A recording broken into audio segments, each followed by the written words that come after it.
ఇవాళ తెలంగాణ ప్రజలు కోరుకుంటున్నది ఒకటే, పెద్ద ఆయన కేసీఆర్ గారు మళ్ళీ తిరిగి 2028లో రాష్ట్రానికి ముఖ్యమంత్రి కావాలి అనేదే మనందరి కోరిక. ఇలా ఎవరికి రెండో ఆలోచన కానీ రెండో అభిప్రాయం కానీ లేదు. రాష్ట్రంలో ఇలా ప్రతి రైతు కోరుకుంటున్నాడు మళ్ళీ కేసీఆర్ రావాలి, మళ్ళీ కేసీఆర్ వస్తేనే బాగుంటుంది అనే మాట ఇవాళ రైతులు చెప్తా ఉన్నారు. ప్రతి ఆడబిడ్డ కోరుకుంటున్నది తప్పకుండా మాకు కేసీఆర్ గారు ఉంటేనే మంచి జరిగింది, మళ్ళీ మంచి ఆయనే చేయగలుగుతాడని.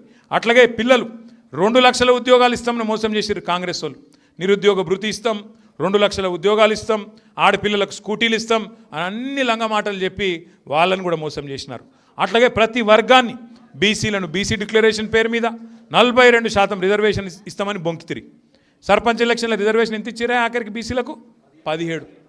మరి ఊకోవాలన్నా మనం 42 అని చెప్పి కొండంత రాగం తీసి గాడిది పాట వాడితే ఊకుందామా?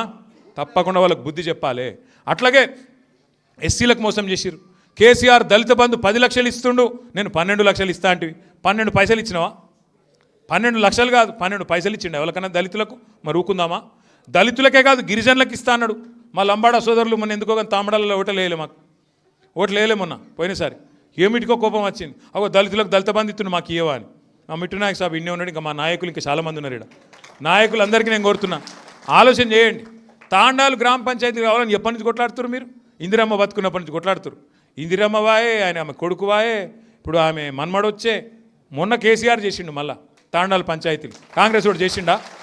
తాండాలు పంచాయతీలు చేసింది కేసీఆర్, కొత్త మండలాలు చేసింది కేసీఆర్, కొత్త రెవెన్యూ డివిజన్లు చేసింది కేసీఆర్, కొత్త జిల్లాలు చేసింది కేసీఆర్. ఆ జిల్లాలలో మీ పల్లెలలో అభివృద్ధి తెచ్చింది, సంక్షేమం తెచ్చింది కేసీఆర్. ఇవన్నీ జల్దీ మర్చిపోదామా?